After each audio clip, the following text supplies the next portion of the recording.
saya terdiri dari Kesejahteraan Provinsi Jawa Tengah.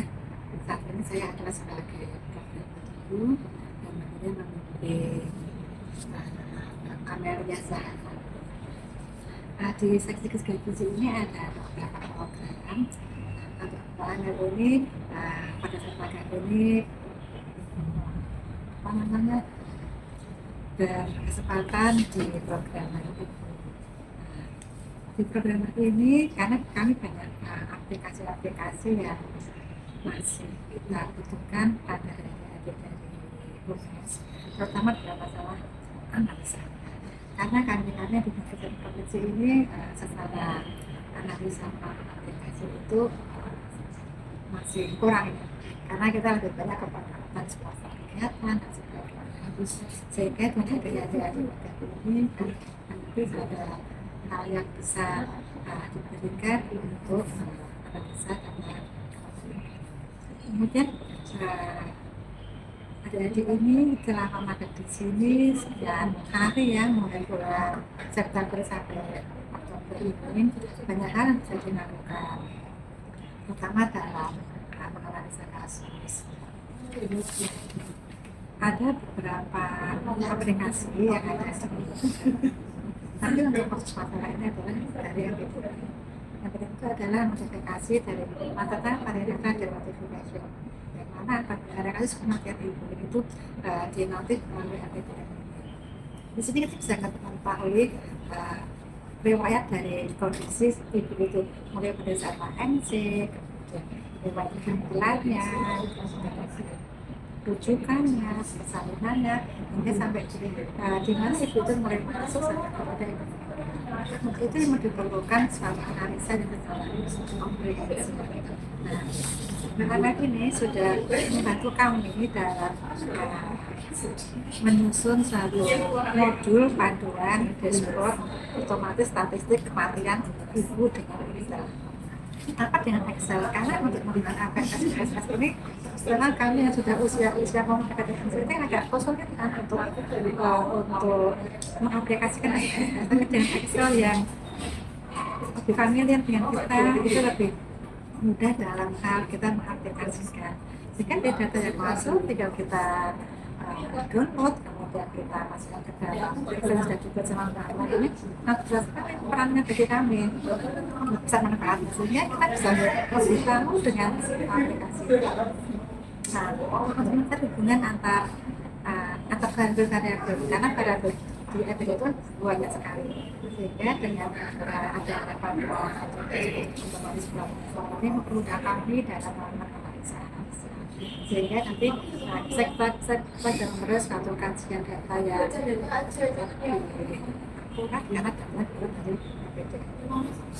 Kemudian itu manfaatnya, sehingga nanti harapan kami ini tinggalan dari Mbak Amel ini bisa kita pakai seterusnya untuk di program ibu, terutama analisa kasus kematian. Terus selama di sini adik-adik ini secara etika atau juga semakin baik, bertanggung dan juga disiplin, tidak pernah bolos. Dan sangat berkesan sekali. Semoga selama di sini bisa sebagai bekal untuk nanti setelah Bismillahirrahmanirrahim. Assalamualaikum warahmatullahi wabarakatuh. Halo, perkenalkan saya Nirma Putri dan saya adalah subkoordinator kesehatan keluarga dan gizi, salah satu seksi di bidang Kesmas atau kesehatan masyarakat di Dinas Kesehatan Provinsi Jawa Tengah. Sebelumnya kami ucapkan dulu terima kasih ya untuk adik-adikku bertiga, Dek Amel, Dek Catherine, dan Dek Velia yang sudah membantu kami terutama dalam menganalisis data. Banyak data yang memang ada di seksi gizi yang sangat terbantu dengan analisis mereka.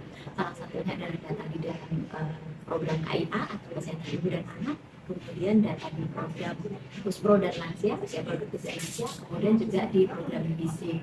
Terima kasih selama 2 bulan adik-adik sudah berkoordinasi, bekerjasama, berkontribusi ya untuk kegiatan-kegiatan yang ada di gizi, baik itu lewat Zoom ataupun terkait dengan data-data yang memang harus disiapkan oleh teman-teman penanggung jawab program, dan alhamdulillah juga adik-adik sudah membuat karya ya Bapak Ibu. Jadi ini adalah karya adik-adik. Terima kasih adik-adik, ada modul-modul yang sudah disiapkan, nanti kita bisa pelajari bersama.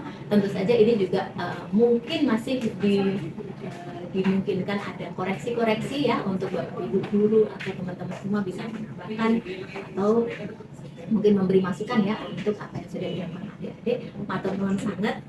Kemudian juga selama berada di Kesga Gizi, adik-adik ini juga berattitude dengan baik ya. Matur nuwun. Kemudian juga memberikan manfaat, terutama banyak belajar juga ya untuk kegiatan-kegiatan atau program yang ada di Kesga Gizi. Dan selanjutnya mungkin tanpa berpanjang kata, saya ingin memberikan semangat untuk adik-adik semua, terutama bagi adik-adik selaku kaum muda nih ya, kaum muda bangsa Indonesia yang nantinya tentu akan berperan penting dalam pembangunan. Terus tetap semangat dalam mencapai cita-cita, kemudian selalu belajar, jangan merasa lebih, selalu belajar dimanapun adik-adik berada dan kapanpun. Kemudian perluas networking ya, karena ini juga akan sangat membantu adik-adik dalam nanti adik-adik menjalani kehidupan. Sekaligus juga jangan lupa menjaga selalu attitude-nya, karena kita dalam dunia kerja itu attitude juga sangat diperhitungkan kalau kita ingin semakin mendapatkan informasi dan memperluas networking. Dan terakhir, selalu bersyukur atas apa yang sudah diterima dan dijalani. Berdoa kepada Gusti Allah supaya kita mendapatkan selalu lindungan dan petunjuknya. Kemudian terakhir kami ucapkan juga sukses dunia akhirat insya Allah buat adik-adik dan teman-teman semua. Matur nuwun. Assalamualaikum warahmatullahi wabarakatuh. Semangat.